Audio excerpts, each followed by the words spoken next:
Well, hello there, and welcome back to another edition of Ask a Lawyer on CP24. It's good to have you along. Welcome. It's John Scholes here momentarily on your screen. Employment lawyer Lior Samfiru.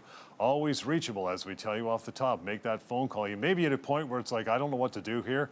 I'm a little gun-shy. I'm a little scared. I don't know what my employer is doing. The workplace is a bit of a mess. Just make the phone call. Get some answers, right? 1-855-821-5900. Ask at EmploymentLawyer.ca. We will reiterate that throughout the half hour. And every half hour is always a busy show here on Ask a Lawyer. And we will get to a main topic in the second segment. That's the usual roadmap we take. It is 3 things you must know about temporary layoffs. This is a massive topic, especially now. It was big during COVID, and it's ramping back up to that size again. So we'll cover that, no problem. We'll get to some phone calls, emails, and a lot of good things and a lot of information always put out to you every half hour. So we'll get to that. Lior's coming up right now, as we always start with the show with a bit of a week that was. Get the temperature of what's going on with you, pal. There he is. How are you? What do you got for us this week? Hey, John, great to be here, of course. You know, we have this 30-minute show. Sometimes I wish it was longer because there's so many topics to cover every single week about employment law. There's so many issues people call me about, people need help with. So I want to make sure you have the information that you want if you're dealing with a workplace issue, if your boss is mistreating you, if your compensation or hours have changed, if you're on a temporary layoff, or if you've lost your job. There's so many things we cover on the show, and we try to cover on every show, because the reason we cover them is not just to tell you that there could be workplace problems. It's to tell you that you have rights, that the law can address those things. You have remedies, you have options.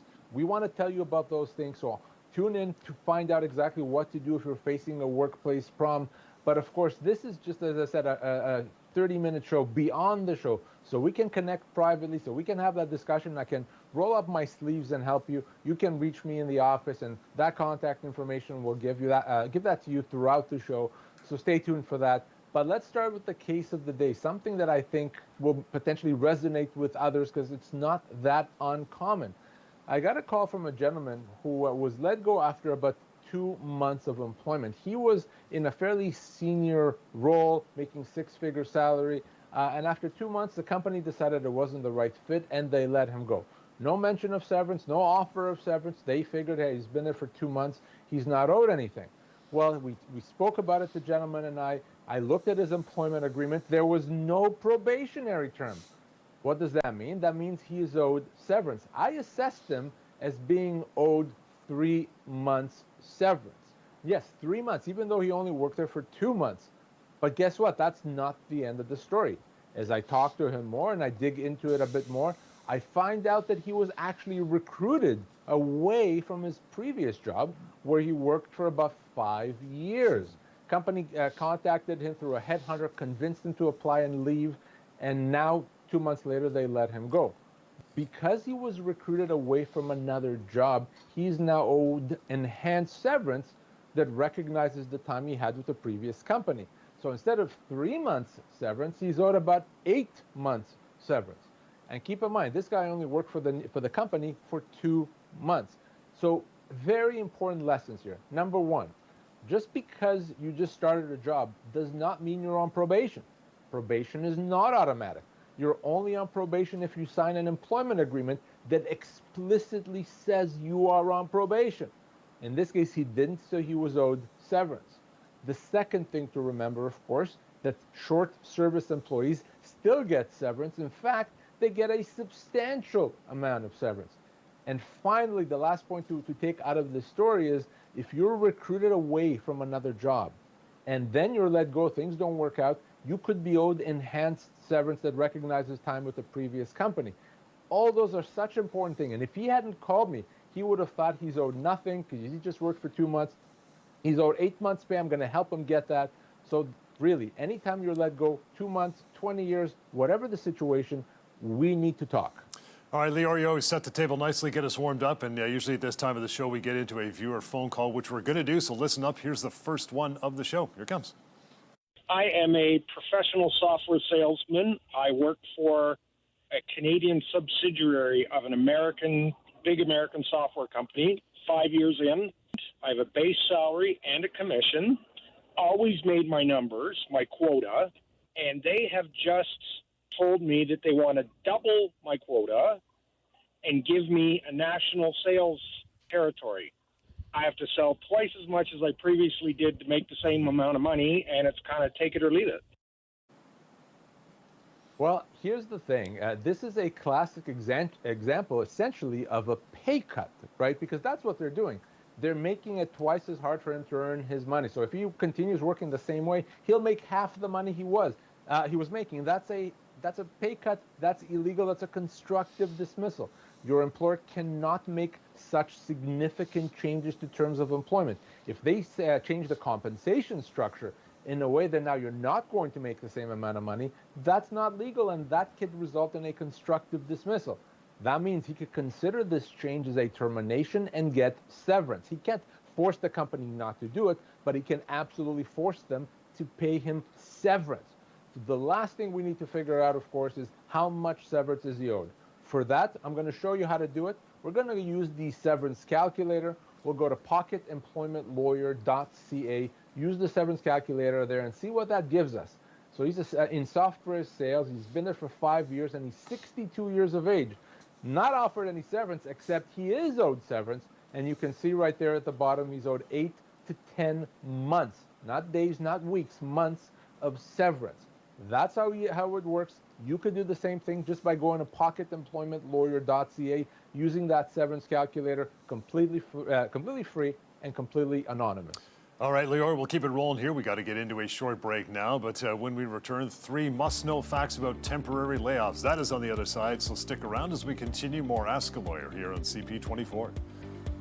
Lost your job? Disability denied? Ask a Lawyer is here for you. Each week, experts from EmploymentLawyer.ca answer your questions. Visit cp24.com/askalawyer and watch Mondays and Wednesdays at 9 p.m. on CP24.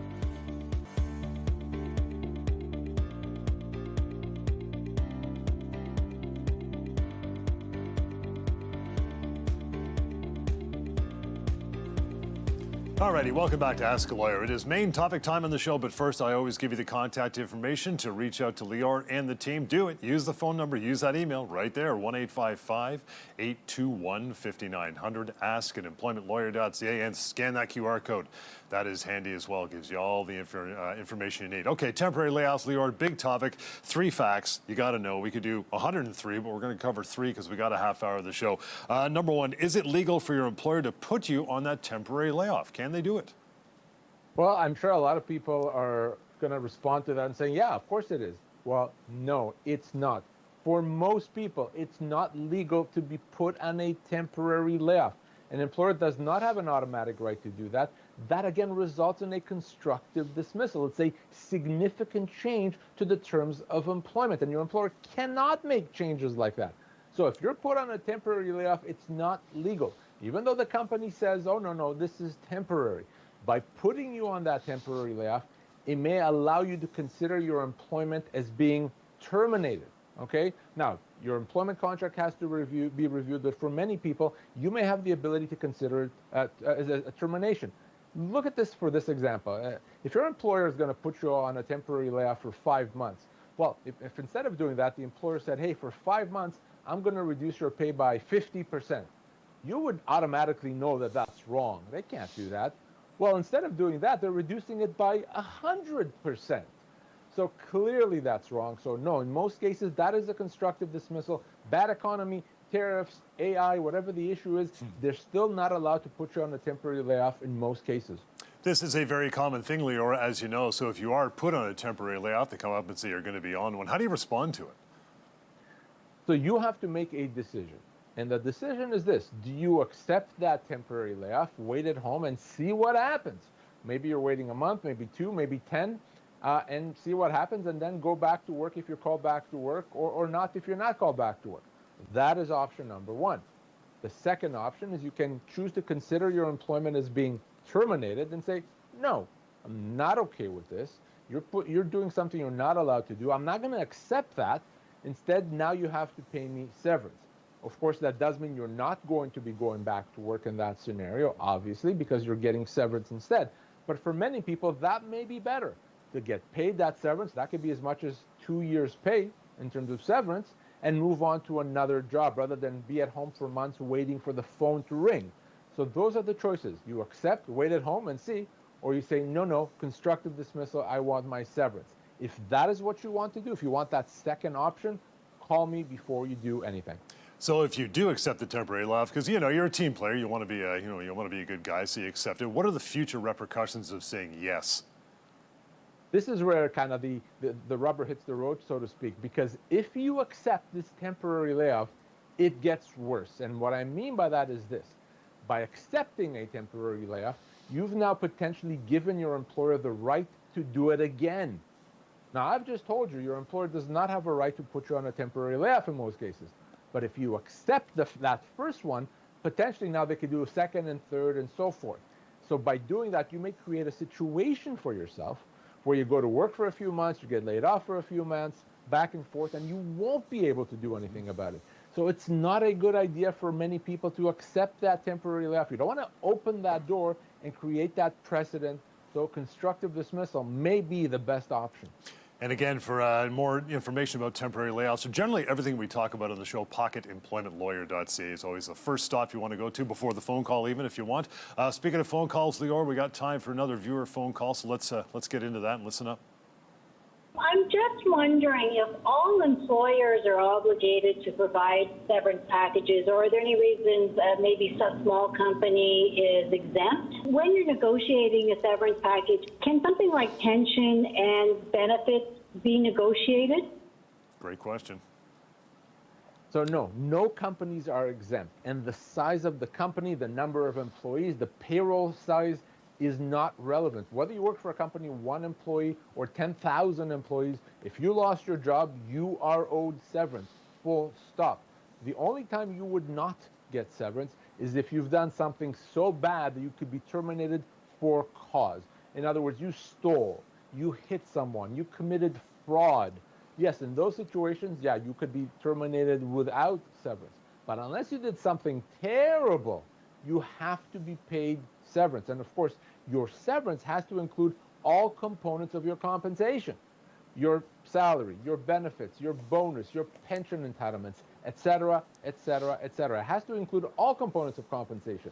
So when we get you your proper severance, negotiate severance, it's not just your salary. It's not just your salary and benefits. It's everything, because that's what the law provides. That's why it's so important to get that legal advice from us as soon as you lose your job.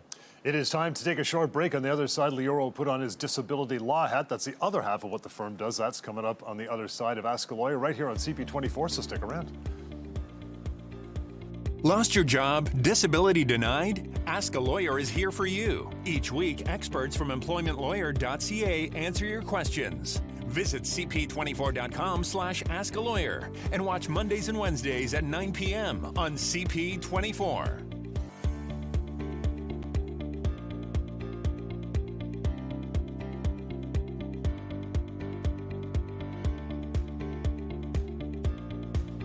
Okay, and we're back to Ask a Lawyer. Thanks for sticking around. We're going to go to the other side of the tracks of what Lior does at the firm, and that would be disability law. Contact information, almost the same, right? Same phone number, 1-855-821-5900. Ask at disabilityrights.ca. And again, scan that QR code, and they'll take care of you for sure. Again, Lior, it's a really important part of what the firm does, is the disability. And there is some crossover, some cross-pollination between the two. But quickly break down what the disability side of the firm does. Yeah, John, if you ever go for lunch or a coffee with a disability lawyer, you're going to hear some incredible stories. Stories about people who have needs that can't work, they're struggling with their health, and are relying on getting these benefits through an insurance policy that they paid into, only for them to be told, no, you're not disabled enough, or we don't believe you, or you didn't sign this piece of paper correctly, so you're not going to get paid. What an awful situation. But of course, there's good news. The good news is those same disability lawyers deal with that. They resolve those issues. They make it right. We have a whole team at the office exclusively dedicated to that, to helping people that have been denied disability benefits, whether it's through an insurance plan or through CPP disability, people that know they can't work but still not getting paid what they're supposed to. So don't let that happen to you. Don't take that without a fight. Let's talk about that. Anyone, of course, that contacts the firm, I should say, with a disability issue, there's a free consultation that comes with that. So please let us help you in that situation so that you get the compensation you need you can get better, get healthy, and get back to work. All right, let's get into the meat of the topic a little bit, Lior. We'll grab a phone call first, and I got a follow-up question, so listen up. Here it is. My sister's been on long-term disability for about 18 months now because of anxiety and depression. It's been a tough road. Some days are still really hard, and she's working closely with her therapist and doctor. Out of nowhere, her insurance case manager called and said they think she's well enough to return to work, even though her doctor says she's not ready. She's scared. Can they just cut her off like that? What is she supposed to do if she's still struggling? This is exactly what I've been talking about. The situation where someone is struggling, someone can't work, but then comes this person that thinks they know better. This disability insurance adjuster says, well, I probably know better than your doctor, and I've decided you're just able to work despite what your doctor is saying. Nonsense. Ridiculous, okay? You have disability benefits for exactly this situation. Even if your condition doesn't show up on an x-ray, mental health issues, they're real. People struggle with them, and they can be debilitating. So please, if your insurance company does that, they don't believe you, they think they know better, let them hear from us. Okay, once they hear from us, they'll back up very quickly. They'll go back on it. They'll pay the benefits that they owe because they know we're calling them on it. So yes, you don't need to struggle alone. We have a whole team just there, ready and willing to help you, and they're very, very good. I want to get to a viewer email question now, Lior, so here it comes for you. It says, it's been weeks since I sent more documents for my disability claim. I really need the money. Should I keep waiting or push my insurer for an update? What do you think? Waiting is not good. Yes, you should push your insurer, you should follow up, and if they're still ghosting you, if they're still not getting back to you, let us talk to them. Let us contact them. They're not going to ghost us. They're not going to ignore us. So sitting back and waiting and hoping, no, not a good idea. They hope they'll frustrate you. They hope that you will just forget about it, go away, and maybe give up. Don't do that. Follow up, be very persistent. And if that doesn't get you anywhere, let us do our job. Let us contact them. We will resolve the issue. They will respond, and we'll make sure that they do the right thing. So we're here for you. Again, you're not alone in this fight. You're not alone in this difficult situation. If you're unable to work and you're not getting those benefits, you're being ignored, you're being told things that don't make sense, call us and let us help. All right, we'll take one more short break here. We'll wrap up the show this week with a phone call that will be on the other side. So stick around. More Ask a Lawyer is coming right up.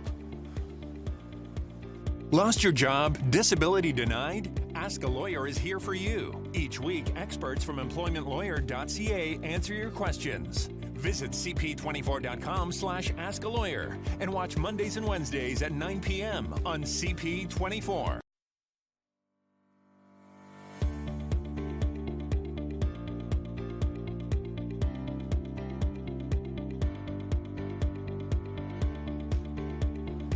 All right, welcome back. A few minutes to go here on the Ask a Lawyer, and we'll wrap it up with a phone call this week. How about that? But always reach out to Lior after the show. You're asked to, and you're welcome to. 1-855-821-5900. Ask at EmploymentLawyer.ca as well. Okay, Lior, we're going to wrap it up, as I mentioned, with a phone call, viewer phone call. Listen up, and here it comes. The company just cut my job after 17 years because of the double whammy of AI and tariffs. My severance offer is for 26 weeks. Should I accept it or check with the government first to see if I'm owed more? I'm 48 and had a $79,000 salary.